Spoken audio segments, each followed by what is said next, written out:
வந்து நான் ஒரு விஷயத்த நான் பதிவு பண்ண விரும்புறேன். ஏன்னா எல்லாரும் என்ன சொல்றாங்கன்னு பாத்தீங்கன்னா ஒரு 3 பேர் இருக்காங்க அந்த இது ஒரு சேனல்ல வலைபேச்சுல, அவன் பேர்லாம் சொல்ல வேண்டாம். அதுல என்ன சொல்றாங்கன்னு பாத்தீங்கன்னா, அஜித்துக்கு பாத்தீங்கன்னா மார்க்கெட் இல்ல அவர் நடிக்க வேணாம்னு சொல்லிட்டு அவரே போயிடுவாரு. அவருக்கு வந்து 80 கோடி தான் பேசிட்டு இருக்காங்க. என்னமோ ஒரு கூட வந்து போய் பார்த்த மாதிரி பேசிட்டு இருக்காங்க. அஜித்துக்கு மார்க்கெட் இல்லையா? என்னங்க இது? வந்து பாரு அங்க என்னன்னு தெரியும் உங்களுக்கு? ஒன்னே ஒன்னு தெரிஞ்சுக்கோங்க, எப்பவுமே எல்லாருமே வந்து இந்த ஃபேன்ஸ் கிளப் எல்லாம் எதுக்கு வச்சுப்பாங்கன்னா, அந்த ரசிகர்களை உசுப்பேத்தி சம்பாதிப்பதுதான் இந்த சினிமா தொழிலே. ஏன்னா எவ்வளவு ரசிகர்கள் இருக்காங்களோ அதற்கு ஏத்த பதிதான் வந்து உங்களுக்கு வருமானமே பிக்ஸ் பண்ணுவாங்க. ஆனா இந்த ஃபீல்டுல ஒரே மனிதன், எனக்கு ஃபேன் கிளப்பும் தேவையில்ல, ஒன்னும் கிடையாது, ஒன்னும் வேணாம். ஏன்னா என் ரசிகன் என்னைக்குமே நல்லபடியா இருக்கணும். அவன் வந்து இந்த ஃபேன் கிளப்பை வச்சுக்கிட்டு இங்க வந்து பால் ஊத்துறான், அபிஷேகம் பண்றான், கட் அவுட் வைக்கிறான், அடுத்த ஆப்போசிட் பார்ட்டியோட சண்டைக்கு போறான், அவன் வாழ்க்கையை அவன் கெடுத்துக்கிறான். அதனால என் ரசிகன் அப்படி இருக்க கூடாது. ஏன்னா என் ரசிகன் நல்லா இருந்தாதான் நான் நல்லா இருக்க முடியும். அவன் சந்தோஷமா இருக்கிறத கேள்விப்பட்டால்தான் நான் சந்தோஷமா இருக்க முடியும் அப்படின்னு சொன்ன ஒரே மனுஷன் யாரு? தலை மட்டும்தான். ஏன்னா நாங்க இன்னைக்குமே தலையோட ரசிகன்னு ஏன் பெருமையா சொல்றோம்னா, தலை வந்து ஒரு நல்ல நடிகன் மட்டும் கிடையாது. அவர் நடிகன்றனால மட்டும் அவருக்கு ரசிகனா நாங்க கிடையாது. அவர் நல்ல மனிதன். அந்த நல்ல மனுஷனுக்கு ரசிகரா இல்லாம நம்ம வேற யாருக்கு ரசிகரா இருக்க முடியும்? நீங்க கொஞ்சம் சொல்லுங்க, வேற யாருக்கு இருக்க முடியும்? ஏங்க இன்னைக்குமே இப்பயும் வந்து ஒரு அஜித் ஃபேன்ஸ் வந்து எதுனா அட்டகாசத்துல ஈடுபட்டா அடுத்த நிமிஷமே தலைகிட்ட இருந்து அறிக்கை வரும், என் ரசிகர்கள் இதுபடி ஈடுபடக்கூடாது, இது மாதிரி பண்ணக்கூடாது, நல்லா இருங்கடா, ஒழுங்கா இருங்கடான்னு. இதை யாருங்க சொல்லுவா? ஒன்னல விசில் அடிச்சதுக்கே எவ்வளவு ஒரு மெச்சூரிட்டியான ஒரு நடிகர் பாருங்க. ஒரு விசில் தான் அடிச்சான், அந்த விசில் அடிச்சதுக்கும் ஒரு லுக் விட்டாரு பாருங்க, அப்படியே விசில் ஸ்டாப் ஆயிடுச்சு.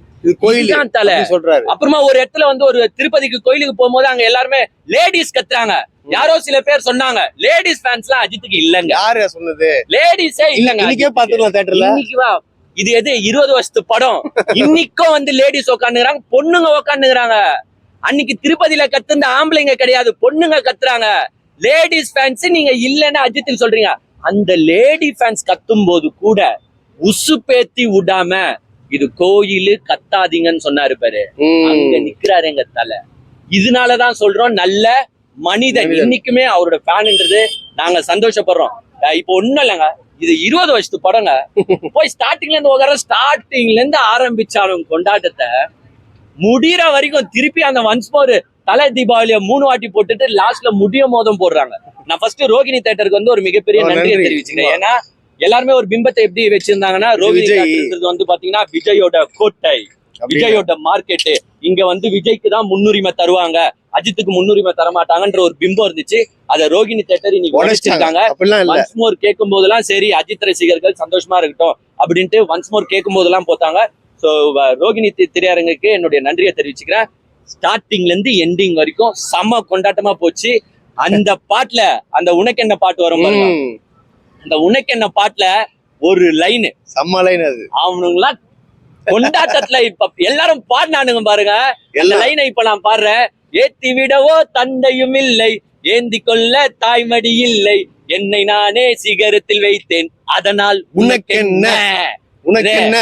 எல்லாரையும் சொல்றாரு உனக்கு என்ன. நான் வந்து தண்ணி ஊத்தி வளர்த்த வீட்டு மரம் கிடையாது, நான் தானா வளர்ந்த காட்டு மரம். என்னை யாரும் வளர்த்து உள்ள, நானாதான் வளர்ந்தேன். ஆனா இந்த தானா வளர்ந்தவரை கோல்டு காயின் வாங்கிக்கிட்டு சில குரூப் என்ன பண்ணுதுன்னா, அவரை பத்தி தப்பா பேசுது. அவரை பத்தி பேச உங்களுக்கு எப்படி மனசு வருது? பேசுறதுக்கு இந்த சொல்லுவாங்க சும்மா சாமி வந்து கண்ணை குத்துண்டாங்க. அவரை பத்தி பேசினா உண்மையாலே உங்களை கண்ணை குத்தும். அந்த ஒரு நல்ல மனுஷனை எப்படிலாம் ஒரு இமேஜ ஸ்பாயில் பண்ணுமோ, எப்படிலாம் கெடுக்கணுமோ அந்த மாதிரி பண்ணிட்டு இருக்கீங்க. அதெல்லாம் ஒரு முன்னாடியே ஒண்ணு டேஷ் கூட பண்ண முடியாது, அதெல்லாம் தொட்டு கூட பார்க்க முடியாது. கோல்டு காயின் வாங்குனீங்கன்னா யார் அந்த கோல்டு காயினை குத்தாலும் அவருக்கு வாலாட்டுங்க.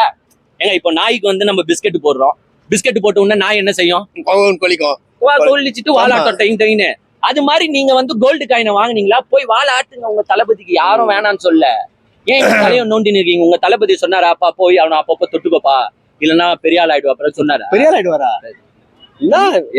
எங்க ஆளு உச்சத்துல இருந்து வந்தாருல, அதை விட பெரிய ஆள் ஆயிடுவாரு.